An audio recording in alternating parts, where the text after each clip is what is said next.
Halo anak-anak ibu, selamat pagi. Salam sehat untuk kita semua. Bagaimana kabarnya hari ini nak? Ibu harap kabar anak-anak ibu semua dalam keadaan sehat dan tetap semangat dalam belajar. Nah, hari ini anak-anak ibu, kita akan belajar tematik tema 2, bermain di lingkunganku, dengan subtema yang baru, yaitu subtema 3, bermain di lingkungan sekolah, pembelajaran 1. Nah, pada pembelajaran kita yang sudah berlalu, kita masih mempelajari subtema 2. Nah, hari ini kita mempelajari subtema yang baru, yaitu bermain di lingkungan sekolah. Bukalah buku tematik tema 2-mu dan dengarkan penjelasan dari ibu guru ya nak. Oke, langsung saja kita ke materi. Waktu istirahat tiba. Benny bermain di halaman sekolah. Perhatikan gambar di bawah ini. Nah, coba kita perhatikan gambarnya ya nak. Nah, pada gambar tersebut adalah Benny dan teman-temannya bermain di halaman sekolah pada saat istirahat telah tiba. Kira-kira cerita apa yang cocok untuk gambar di atas? Nah, anak-anak ibu, kira-kira cerita apa ya yang cocok pada gambar tersebut? Nah, bisa saja contoh ceritanya yaitu Benny dan kawan-kawan sedang bermain di lapangan pada saat istirahat. Coba kamu buat 5 pertanyaan tentang gambar di atas. Apakah kalian bisa membuat kalimat tanya berdasarkan gambar berikut? Nah, anak-anak, apakah kamu sudah bisa membuat kalimat tanya dari gambar tadi? Nah, kalau belum bisa, coba anak-anak ibu perhatikan penjelasan dari ibu guru ya nak. Nah, jadi kalimat tanya itu mengandung kata tanya, yang dimana kata tanyanya itu juga memiliki kegunaan masing-masing. Yang dimana yang pertama itu adalah kata tanya apa. Nah, jadi kata tanya apa ini digunakan untuk menanyakan jenis, sifat, dan kegiatan. Contohnya anak-anak seperti ini. Apa yang sedang kamu lakukan? Nah, contohnya seperti itu kalimat tanya untuk kata apa. Nah, yang kedua yaitu kata tanya siapa. Nah, kata tanya siapa ini digunakan untuk menanyakan nomina insan dan juga nama orang. Contohnya, siapakah namamu? Siapakah nama teman yang di sebelahmu? Nah, contohnya seperti itu ya anak-anak. Nah, yang ketiga yaitu kata tanya berapa. Nah, kata tanya berapa ini digunakan untuk menanyakan bilangan yang mewakili jumlah, ukuran, nilai, harga, satuan, dan juga waktu. Contohnya, berapa jumlah bukumu di rumah? Berapa umurmu sekarang? Nah, contohnya seperti itu ya nak kalimat tanyanya. Nah, yang keempat yaitu kata tanya kapan. Kata tanya kapan ini digunakan untuk menanyakan waktu. Contohnya, kapan kamu berulang tahun?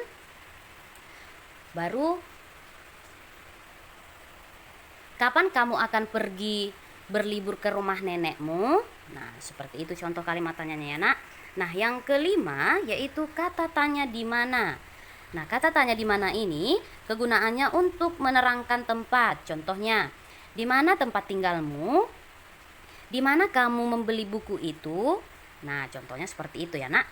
Nah, kata tanya yang selanjutnya yaitu mengapa. Nah, kata mengapa ini digunakan untuk menanyakan sebab, alasan, dan juga perbuatan. Contohnya, mengapa kamu menangis? Mengapa kamu tidak masuk sekolah kemarin? Nah, contoh kalimat tanyanya seperti itu ya nak. Nah, kata tanya yang selanjutnya yaitu bagaimana. Nah, bagaimana ini digunakan untuk menanyakan cara dan juga perbuatan. Contohnya, bagaimana cara membuat teh manis? Atau bagaimana cara supaya kita pintar? Nah, contohnya seperti itu ya nak. Inilah kata tanya yang sering kita gunakan untuk membuat kalimat tanya dan juga kegunaannya.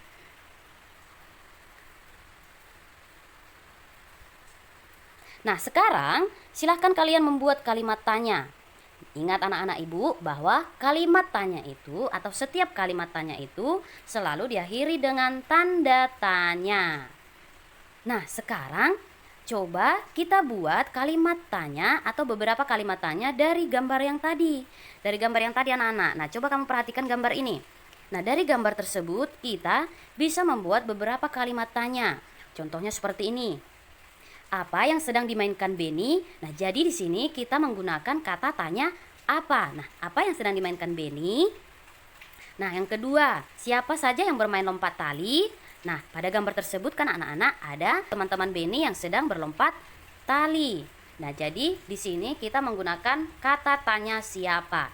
Siapa saja yang bermain lompat tali? Nah, yang ketiga yaitu kita menggunakan kata tanya berapa. Ada berapa anak yang bermain air di dalam gelas diletakkan di atas kepala? Nah, kalau kita perhatikan dari gambar tersebut ada beberapa anak yang bermain air di dalam gelas yang diletakkan di atas kepalanya. Jadi di sini kita menggunakan kata tanya berapa. Nah, yang selanjutnya yaitu kita menggunakan atau kita juga bisa menggunakan kata tanya kapan. Kapan mereka bermain bersama? Nah, contohnya seperti itu anak-anak kalimat tanyanya. Nah, yang selanjutnya yaitu kita bisa menggunakan kata tanya bagaimana. Bagaimana cara bermain kelereng? Nah, seperti itu ya, Nak. Ada beberapa contoh kata tanya yang bisa kita buat dari gambar tersebut. Bagaimana anak-anak Ibu? Sudah paham? Semoga paham ya, Nak. Kalau misalnya ada nanti yang kurang paham, boleh juga nanti ditanyakan Ibu Guru, oke? Bacalah teks berikut dengan lancar. Kamu bisa membuka bukumu halaman 113 dan juga bisa mengikuti Ibu Guru membaca di rumah ya, Nak. Coba dengarkan Ibu Guru membaca bermain di halaman sekolah. Bermain di halaman sekolah. Waktu istirahat tiba. Siswa kelas 2 bermain di halaman sekolah. Ada yang bermain kelereng, bermain tali, dan bekel. Benny, Edo, dan Udin sedang bermain kelereng. Benny sedang fokus menjentikkan kelereng. Edo dan Udin menunggu giliran sambil mengamati kelereng di dalam lingkaran. Banyak kelereng di dalam lingkaran ada 6 butir. Siti, Mei, dan teman lainnya bermain lompat tali. Mei mendapat giliran melompat. Siti memutar tali dari sebelah kanan. Teman lainnya memutar tali dari sebelah kiri. Sementara itu, Dayu bersama teman sekelas lainnya bermain estafet air. Nah, jadi anak-anak Ibu, dari cerita tersebut atau dari bacaan tersebut menceritakan tentang Benny, Edo, dan Udin sedang bermain kelereng, sedangkan Siti, Mei, dan teman lainnya bermain lompat tali, dan juga Dayu bersama teman sekelas lainnya bermain estafet air. Jadi itulah isi dari bacaan bermain di halaman sekolah. Nah, dari bacaan tadi juga kita disuruh untuk menjawab pertanyaan. Nah, yang dimana yang pertama, apa yang sedang dilakukan Benny, Edo, dan Udin? Nah, Benny, Edo, dan Udin sedang bermain kelereng. Yang kedua, siapa yang memutar tali di sebelah kanan? Siti memutar tali dari sebelah kanan. Jadi yang memutarkan tali di sebelah kanan adalah Siti. Yang ketiga, apa yang sedang dilakukan Dayu? Dayu bersama teman sekelas lainnya bermain estafet air. Nah, yang keempat, apa saja kegiatan bermain sesuai isi cerita? Yaitu bermain kelereng, lompat tali, dan juga estafet air. Nah, itulah anak-anak pertanyaan dan juga jawaban dari bacaan bermain di halaman sekolah. Apa itu gambar imajinatif? Gambar imajinatif adalah gambar yang dibuat berdasarkan hayalan kita sendiri. Nah, jadi anak-anak Ibu, gambar imajinatif itu adalah sebuah gambar yang dibuat dari hayalan kita, yang dimana bentuk dari gambar tersebut hampir mirip dari gambar aslinya. Itulah yang disebut dengan gambar imajinatif. Contohnya seperti gambar berikut ini. Nah, jadi gambar ini adalah gambar buku yang terbuka. Nah, jadi gambar ini juga dibuat atau digambar berdasarkan hayalan. Nah, ini juga disebut dengan gambar, imajinatif. Alat apa saja yang digunakan untuk menggambar imajinatif? Nah, jadi anak-anak ibu, dalam menggambar atau untuk menggambar imajinatif, kita memerlukan alat-alat untuk kita gunakan, yaitu yang pertama, buku gambar. Nah, yang dimana buku gambar ini memiliki kegunaan untuk tempat membuat gambar imajinatif. Jadi kita memerlukan buku gambar untuk tempat kita menggambar imajinatif. Yang kedua yaitu pensil. Pensil ini digunakan untuk membuat pola gambar imajinatif. Jadi anak-anak, sebelum kita mewarnai atau memberikan warna pada gambar imajinatif, terlebih dahulu kita memberi atau membentuk pola gambar imajinatif.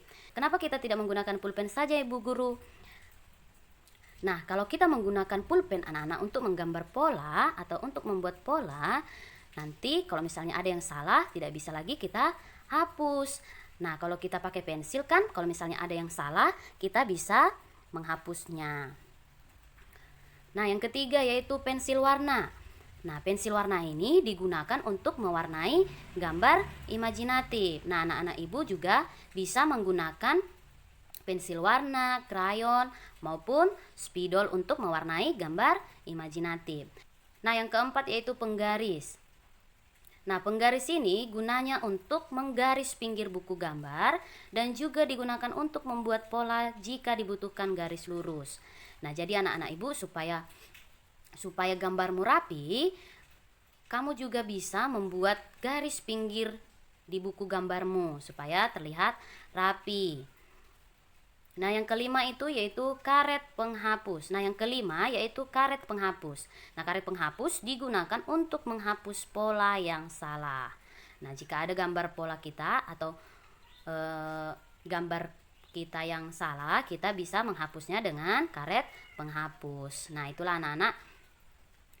inilah anak-anak beberapa alat yang digunakan untuk menggambar imajinatif. Nah, baiklah anak-anak ibu, cukup sekian pembelajaran kita hari ini. Semoga dapat dipahami dan dimengerti. Nah, supaya kamu juga dapat terus mengingat pembelajaran-pembelajaran kita yang sudah berlalu, kamu harus membaca-baca ulang atau menonton ulang video pembelajaran kita ini anak, supaya kamu tetap mengingatnya. Jika ada pembelajaran kita hari ini yang kurang dimengerti dan kurang dipahami, boleh ditanyakan ibu secara pribadi lewat WA atau boleh juga ditelepon ibu guru ya nak. Oke, nah sekarang tugasmu di rumah ada 2. Yang pertama, apa yang dimaksud dengan gambar imajinatif? Nah, yang kedua, tuliskanlah kalimat tanya dan kegunaannya. Tulislah tugasmu ini di buku latihan tematikmu dengan menggunakan tulisan tegak bersambung dan juga tulisannya harus rapi dan bersih. Oke anak-anak ibu? Baiklah, cukup sekian pembelajaran kita hari ini. Tetap semangat belajar di rumah dan juga tetap menjaga kesehatannya. Oke? Salam sehat untuk kita semuanya. Dadah.